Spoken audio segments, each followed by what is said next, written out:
Hello, I'm Nathan P. Butler, author of a Saga on Home Video and host of From the Star Wars Home Video Library here on YouTube, and this is Star Wars Home Video Year by Year. This time we take a look at 1997. Yes, the 20th anniversary of the release of A New Hope in theaters before it ever got its subtitle. But let me instead set the stage here. For an entire generation, people had experienced Star Wars the only way it had been possible, on a TV screen. But if they'd only seen it that way, they hadn't seen it at all. Okay, so there should be like music blaring and an X-Wing flying out of your screen, so just imagine it, right? In 1997, for its 20th anniversary, the adventure of a lifetime returned to the big screen in a way we'd never seen before. With newly enhanced digital effects, THX and digital sound. You always have to say it that way, THX and digital sound.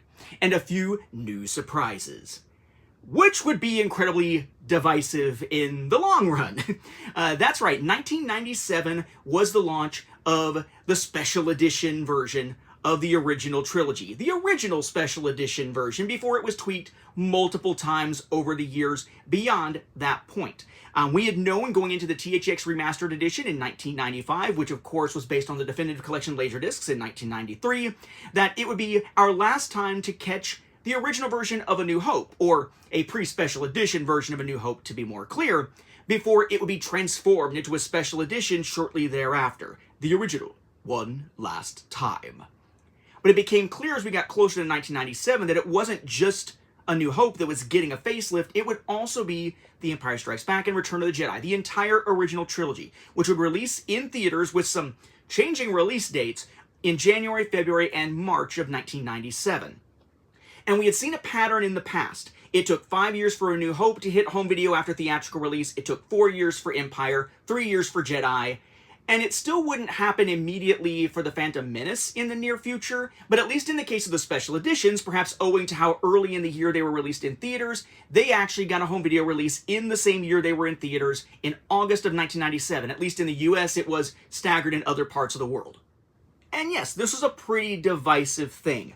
Before we dive too much into it, let's get a little bit more context here. So yes, it's 1997. It's the 20th anniversary of A New Hope hitting theaters, though technically I guess the 20th anniversary of Star Wars was back in 96 because, you know, we had the novelization of A New Hope being released at that time, though not as many people paid attention to that, certainly. It's also the year we saw a Star Wars fighting game get released, Masters of Terras Kasi, a true classic for how bad it was. And for me, it was a big year because this was the year that I put out the first public release of my Star Wars Timeline project, eventually known as a Star Wars Timeline Gold. But it's basically known as the year of the special editions, for better or worse. The versions of the films that gave us newly enhanced effects, as it said, like the Battle of Yavin, being a bit more dynamic with CGI and whatnot, bringing the Jabba the Hutt scene back into A New Hope, although it was kind of redundant with what we saw with Greedo, but we had seen behind-the-scenes stuff from it for a while, so to see it there at all was pretty cool. But then some odd choices, like replacing Lapti Nek with Jedi Rocks, and so forth. It will forever be a divisive set of changes that continue to be divisive as more changes were made. But this was the year that that version hit home video, and meant that we wouldn't see new releases of the pre-special edition versions of the films anymore, with the exception of 2006 and 2008, which would be based on the 1993 Definitive Collection Masters, which were pre-special edition, if not original versions. So how did this hit home video in the United States and to a degree elsewhere, and how did that show us changes in the market, if any? Well, in the US, we start to see a color pattern emerge. Now, we had seen full-screen and widescreen releases side-by-side on VHS in 92, we'd seen the same thing in 95, but here we start to see a pattern of how they will be color-coded in a sense, with widescreen being silver and full screen being gold. If gold is supposed to be better, why was that not widescreen? That's a whole thing. Not going to go into that because, I don't know, it's just a weird choice. Although I do think that the silver coloration looked better, personally. So we have a widescreen VHS boxed set in the US. The films were also available separately. This is what was inside the box. Then you had a full screen version in gold, not marked as full screen, only widescreen needed to be marked at this point in time, presumably. And of course, there were individual releases for those as well, which is also what is in the box. Inside with those, you also had a little coupon book, and on the packaging, there was a little sticker that noted that it includes new footage, enhanced sound and effects, plus behind-the-scenes footage of the making of the special edition, including an interview with George Lucas. Yes, these also had a special feature on them. The Leonard Maltin interviews from 1995 were gone, and instead, each VHS before the film had a little featurette about what made the special edition special and what changes had been made to it. Now, if you got your full-screen box set there at Walmart and were in time to catch a promotion, you might have seen this sticker on it as well, promoting a free Star Wars C-3PO mini action set as a mail-away, and a little mail-away card on the inside. And that would get you this little thing here. A little C-3PO head mini action set thing that would open up into a little scene with C-3PO here, if I can get him to get on his peg without damaging him. With C-3PO there in the hall as Leia gives R2-D2 the plans. But it's just a little C-3PO figure that sits inside the little folding head that was just mailed to you in a bubble mailer. I would note there was one other place you could get sort of a lobby card / lithograph. I don't know if you would call this a bonus item. I guess that it is, but I'm not entirely sure how you got it. It's really weird in terms of the fact that it's made out of lobby card material rather than typical lithograph paper, but you could get one of these from Blockbuster. If you wanted something truly fancy in the United States, you could have gotten the special edition, limited edition collector's set, VHS boxed set here. This one, if you get it, you're going to want to store it horizontally, not vertically on a shelf because of the nature of what is in the first layer of content here. That is a special VHS that basically pulls together all of those behind-the-scenes features for the special edition into what is essentially kind of like a documentary form where it's just all like one combined format, but also this nice, heavy paperweight that unfortunately tends to eat away with time and gravity at the sort of, what is it, felt, velvet, whatever this is, type of surface here on this top layer of packaging. Hence why you would want to store this thing horizontally, not vertically. It then came with a little folder full of goodies that included little mini posters here, a small abridged version of the art of the Star Wars Trilogy Special Edition, and then a little film cell thing here. It's a 35mm film clip specific to one of the Special Edition enhanced scenes.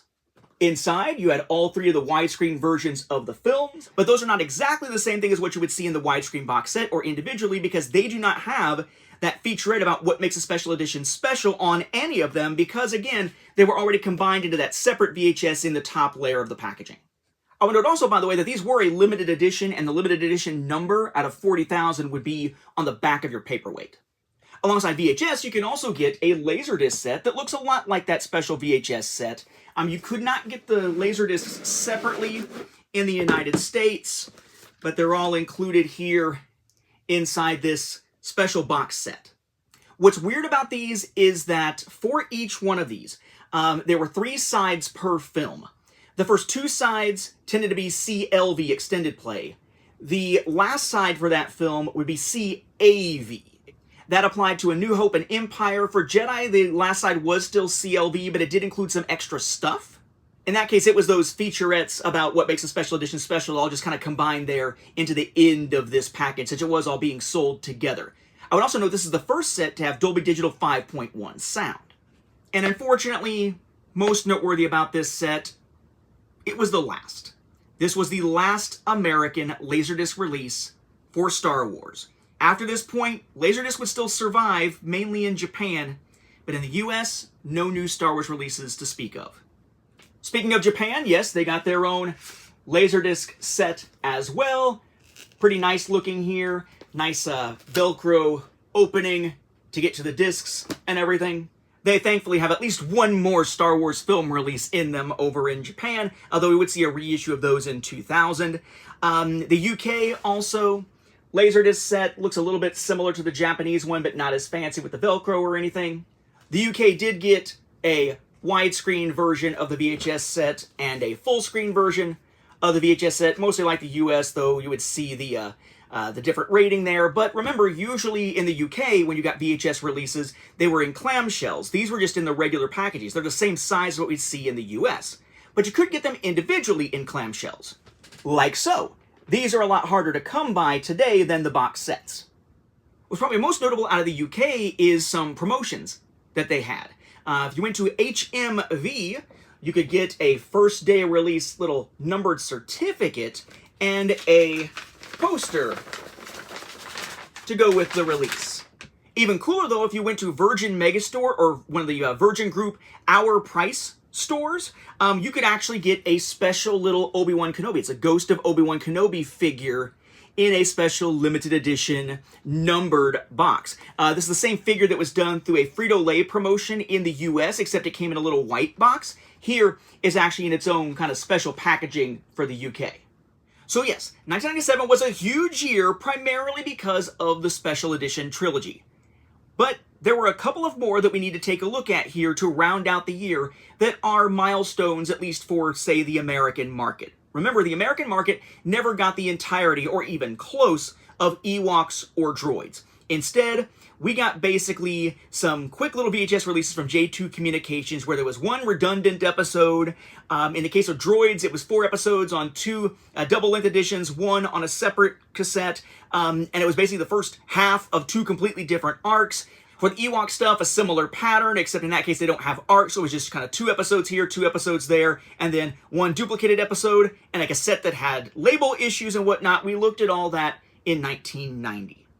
However, here in 1997, we see 1 release each for each series, but this begins the pattern of, instead of releasing individual episodes as they aired, trying to splice 4 episodes together at a time into movies to release on home media, with updated audio and a lot of edits to the actual episodes and the flow itself. Now, I'm not going to go into all those details here. I have detailed them quite a bit in From the Star Wars Home Video Library previously. Check the links, of course, down below in the description. And if you want an exhaustive breakdown, there are sidebars called Changes for Better and or Worse in my Saga on Home Video 2nd edition, and you can find Ewoks and Droids covered in Volume 3. So for Droids, what we got as part of the Animated Classics label, lots of similar labels here, but now it's Animated Classics, was The Pirates and the Prince. This was the 2nd story arc of the series, including The Lost Prince, The New King, The Pirates of Tarnuga, and The Revenge of Kylo Ren. So in essence, that's what the UK got here that we saw previously. It's just that this was the individual episodes, not edited together and tweaked to be a movie on home video. And then for Ewoks, to round out the year, we had The Haunted Village. Now again, Ewoks doesn't work in arcs. So what was this? Well, it's 4 episodes, meshed together again. Those stories were The Haunted Village, The Cries of the Trees, Rampage of the Flogs, and Sunstar vs. Shadowstone. Sunstar vs. Shadowstone was actually split to sort of be an opening and an ending to this story. And those, by the way, are the 2nd, 1st, 3rd, and 9th episodes of the 1st season. No logical order at all. We would eventually see both of these movie edited together, bastardized versions of these episodes on DVD with another similar production a few years later. But that'll have to wait for our 2004 episode, which will also have a ton of stuff because of the initial DVD release of the original trilogy. The timings of Ewoks and Droids tend to coincide with what we see with big new releases of new versions of the original trilogy. But what happens in between? Well, we'll start looking at that next time as we check out a giant box set that's really kind of heavy. I'm going to have to lug it from the other room. I'm going to get my exercise as we take a look at 1998.